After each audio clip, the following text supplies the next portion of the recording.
और आपको अपने क्लाइंट को बहुत ही बेहतरीन जानकारी दे सकते हैं। क्लाइंट लेवल बहुत ही हाई क्वालिटी का होगा और अच्छे पैसे आपको उससे मिल सकते हैं। कोई गवर्नमेंट कोर्स किया हुआ है, जैसे आप पीटी के टीचर होते हैं स्कूल के अंदर, तो इस टाइप की जानकारी को या इस टाइप के कोर्स को करके आप, तो उससे आपको जो रिजल्ट्स मिलते हैं वो एनाबॉलिक स्टेरॉइड्स के टक्कर के मिल सकते हैं। हेलो दोस्तों, कैसे हो आप लोग। सो आज जो वीडियो लेके आया हूँ वो वीडियो है पुराना वीडियो, जिसमें मैंने आपको सर्टिफिकेशंस के बारे में बताया था कि न्यूट्रिशनिस्ट कैसे बनते हैं, इग्नू के कोर्स के बारे में बताया था, और कई लोगों ने सवाल पूछे थे कि डिफरेंट टाइप ऑफ सर्टिफिकेशन के बारे में। तो आज मैं आपको बताने वाला हूँ स्पोर्ट्स न्यूट्रिशन का सर्टिफिकेशन क्या होता है।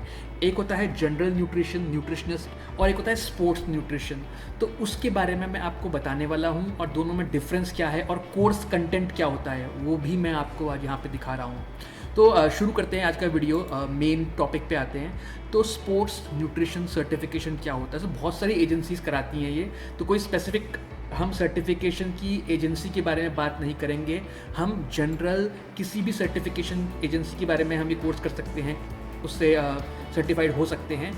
तो पर इसमें पढ़ाया क्या जाता है वो हम यहाँ पे कवर करने वाले हैं। आप गूगल करोगे अगर स्पोर्ट्स न्यूट्रिशन सर्टिफिकेशन, तो आपको बहुत सारे आपको एजेंसीज मिल जाएंगी जो ये सर्टिफिकेशन करा रही हैं। और आप गूगल करोगे तो आपको जनरल न्यूट्रिशन वाली एजेंसीज भी मिल जाएंगी जो ये जनरल न्यूट्रिशनिस्ट वाला सर्टिफिकेशन करा रही हैं। प्राइसिंग भी मेरे ख्याल से लगभग इसका सेम होता है।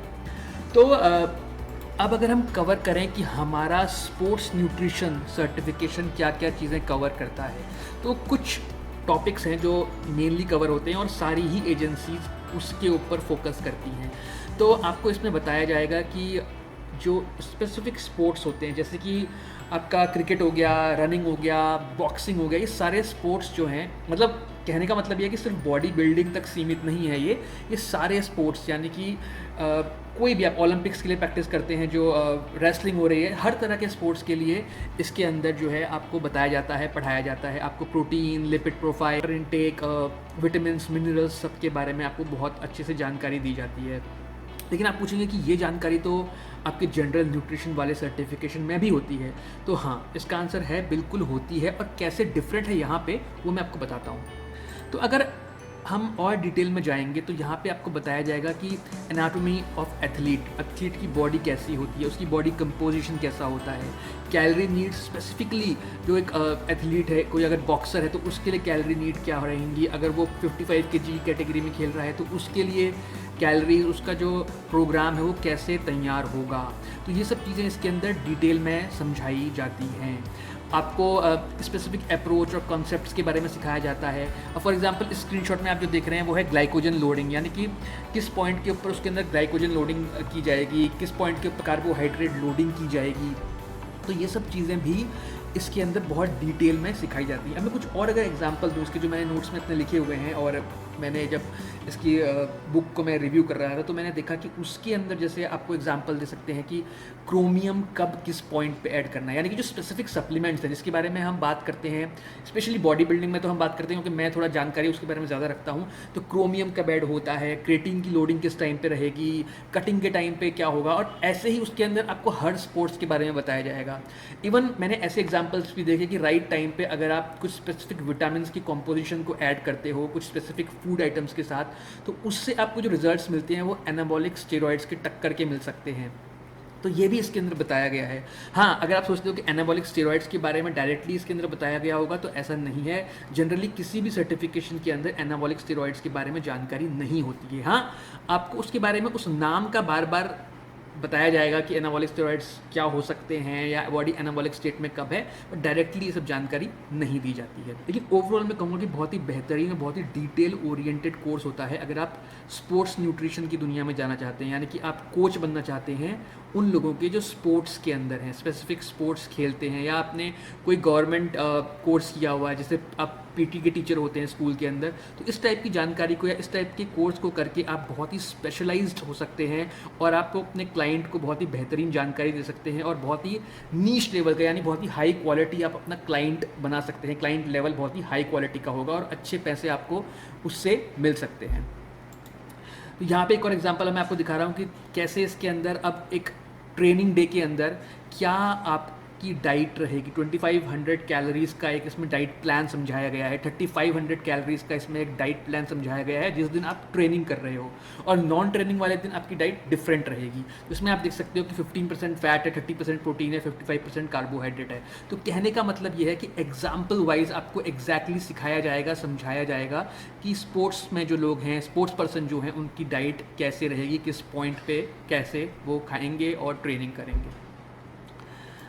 तो अब हम बात कर लेंगे कि जनरल न्यूट्रिशनिस्ट जिसको बनना है, अगर कोई जनरल न्यूट्रिशन का कोर्स करता है तो उसको क्या क्या पढ़ाया जाएगा। देखो, जनरल न्यूट्रिशन वाले कोर्स के मैंने पहले भी 2-3 वीडियो बनाए हुए हैं, तो उनको आप रेफर करोगे, उसमें तो पूरी बुक लेके आपको समझाइए कि क्या क्या चीज़ें उसमें कवर होती हैं। मोटे मोटे तौर पे यहाँ पे मैं आपको इंडेक्स दिखाया देता हूँ कि जनरली क्या आपको समझाया जाएगा। तो आपको मेनली जो फोकस होगा वो फोकस होगा आपका न्यूट्रिशन के ऊपर, सेल स्ट्रक्चर के ऊपर, मेटाबॉलिज्म क्या होता है, बॉडी कैसे फंक्शन करती है, बॉडी फंक्शन कैसे करती है, आपके सेल स्ट्रक्चर मैंने बता दिया, डाइजेस्टिव सिस्टम, नर्वस सिस्टम, एक एक एंडोक्राइन सिस्टम, आपके हार्मोन्स कैसे बिहेव करते हैं जब आप खाना खाते हैं या फिर आप कोई स्पेसिफिक टाइप का फूड आइटम कंज्यूम करते हैं। तो ये सारी चीज़ें जो होती हैं जनरल न्यूट्रिशन के अंदर कवर हो जाती हैं। और मैं एग्जांपल आपको दिखा सकता हूँ कि अगर आपको क्लाइंट को प्रिपेयर करना, अब यहाँ पे जो क्लाइंट है वो जनरली आपका नॉर्मल क्लाइंट होगा, यानी कि आप किसी आम आदमी को, किसी जिसका वेट ज़्यादा है उसको पतला करने की कोशिश कर रहे हो, या कोई पतला व्यक्ति है जिसको आप वेट और मसल्स देने की कोशिश कर रहे हो, तो उस केस में आपको कैसे क्लाइंट के साथ काम करना है वो सब इसके अंदर सिखाया जाएगा। और अगर मैं बात करूँ कंटेंट टाइप की, दोनों ही बुक का जो कंटेंट टाइप है, अगर पढ़ने का टाइम अगर आप लगाएं टोटल मिला के, तो वो समान ही है, सेम ही रहेगा। आपको कुछ महीने, 2-3 महीने लग जाएंगे इसको समझने में और पढ़ने में। तो जनरल वाला अगर आप किचन मेकओवर आप देख सकते हैं, तो किचन मेकओवर मतलब आप कैसे अपने किचन को मेकओवर करेंगे, अपने क्लाइंट को समझाएंगे कि आपका किचन कैसा होना चाहिए, आपके फ्रिज में क्या होना चाहिए, शॉपिंग कहाँ से करनी है। तो ये सब चीज़ें जनरल न्यूट्रिशनिस्ट के लिए आपको पढ़ाई जाएंगी जब आप जनरल न्यूट्रिशन का कोर्स करेंगे। अब आप कहते हो कि क्या मैं डायरेक्टली स्पोर्ट्स न्यूट्रिशन कर सकता हूँ, तो आप कर सकते हो बिल्कुल, लेकिन अगर आपके कंसेप्ट्स जो है ना वो अगर क्लियर नहीं होंगे, तो कंसेप्ट्स क्लियर किन लोगों के होंगे? कंसेप्ट्स क्लियर होंगे एक तो उन लोगों के जिन लोगों ने बायोलॉजी पढ़ी हुई है अपने 11th-12th में, तो उनको ये चीज़ें सही से समझ में आ जाएंगी कि सेल, मॉलिक्यूल, स्ट्रक्चर, आपका डाइजेस्टिव सिस्टम, आपका नर्वस सिस्टम, वो सब आपको अच्छे से समझ में पहले से आ जाएगा। लेकिन जिन लोगों ने 11th-12th में बायोलॉजी नहीं पढ़ी तो उनको मुश्किल हो सकती है, तो उस केस में आप पहले जनरल न्यूट्रिशन आप सर्टिफिकेशन कर सकते हैं, और बाद में अगर आपको लगता है कि आपके क्लाइंट आपके पास बहुत सॉलिड आने लग गए हैं, आपके पास स्पोर्ट्स पर्सन आने लग गए हैं, उनको आपको स्पेसिफिक चीज़ें पढ़ानी है, सिखानी है, तो आप फिर स्पोर्ट्स न्यूट्रिशन की तरफ जा सकते हैं। आई थिंक फीस भी दोनों की सेम होती है। कोई और पॉइंट अगर मैं मिस कर रहा हूँ तो वो मैं देख रहा हूँ यहाँ पे, आई थिंक मैंने ऑलमोस्ट सब कुछ कवर कर लिया। हाँ, और जो आपका ये न्यूट्रिशन है, आपका स्पोर्ट्स न्यूट्रिशन वाला कोर्स है, उसमें क्या होता है ये भी सिखाया जाता है कि मान लिया कोई एथलीट है जिसकी परफॉर्मेंस जो है वो ख़राब हो रही है, वो ठीक से परफॉर्म नहीं कर पा रहा है, तो आप उसको भी एनालाइज कर सकते हो कि कहीं वो परफॉर्मेंस उसकी ख़राब न्यूट्रिशन की वजह से तो नहीं हो रही है, और अगर हो रही है उसको फिक्स कैसे करना है, आपको साइकिल्स कैसे चलानी है, न्यूट्रिशन की साइकिल, स्टेरॉयड साइकिल नहीं, न्यूट्रिशन के अंदर भी साइकिलिंग होती है, तो वो कैसे करनी है। तो ये सब चीज़ें आपको एडवांस जब आप स्पोर्ट्स न्यूट्रिशन करोगे तो उसमें सिखाई जाएंगी। स्पोर्ट्स न्यूट्रिशन के बाद फिर से और एडवांस इसकी पढ़ाइयाँ होती हैं। और अगर मैं इसे कंपेयर करूं जनरल जो लोग बीएससी करते हैं न्यूट्रिशन के अंदर, या फिर इग्नू के कोर्सेज कर रहे हैं, तो उसमें क्या सिखाया जाता है, उसमें काफ़ी अलग तरीके से पढ़ाई होती है। और इनके अंदर जो इंटरनेशनल सर्टिफिकेशंस की अगर हम बात करें तो इनके अंदर ज़्यादा मीठी, ज़्यादा कोर आपको पढ़ने में चीज़ें मिलेंगी। अगर आप फॉर्मल एजुकेशन में सिस्टम में जाएंगे, अगर आप बीएससी करते हैं या उस टाइप की पढ़ाई करते हैं, तो आपको फॉर्मल एजुकेशन ज़्यादा मिलेगी। आप इस तरीके से समझ सकते हैं कि जैसे आप आपने बीए किया, एमए किया या बीकॉम किया है, बीएससी किया है, तो कितना प्रैक्टिकल आपकी पढ़ाई होती है।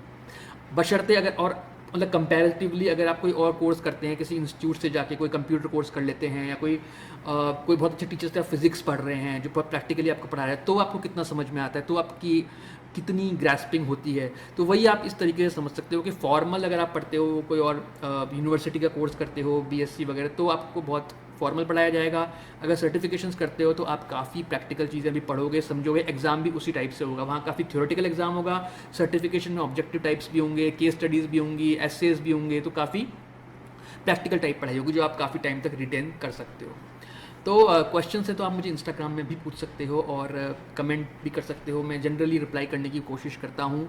पुराने वीडियोज़ में अगर आप कमेंट करते हो 1 साल 2 साल पुराने, तो शायद मैं कई बार कमेंट नहीं कर पाता, बट यूजुअली शुरुआत के 2-3 दिन तक तो मैं कमेंट्स का रिप्लाई करता ही हूँ। तो ये था आज का वीडियो। आप सब्सक्राइब करिए, शेयर करिए और अपना ज्ञान बढ़ाइए। मिलते हैं दोबारा। Good bye.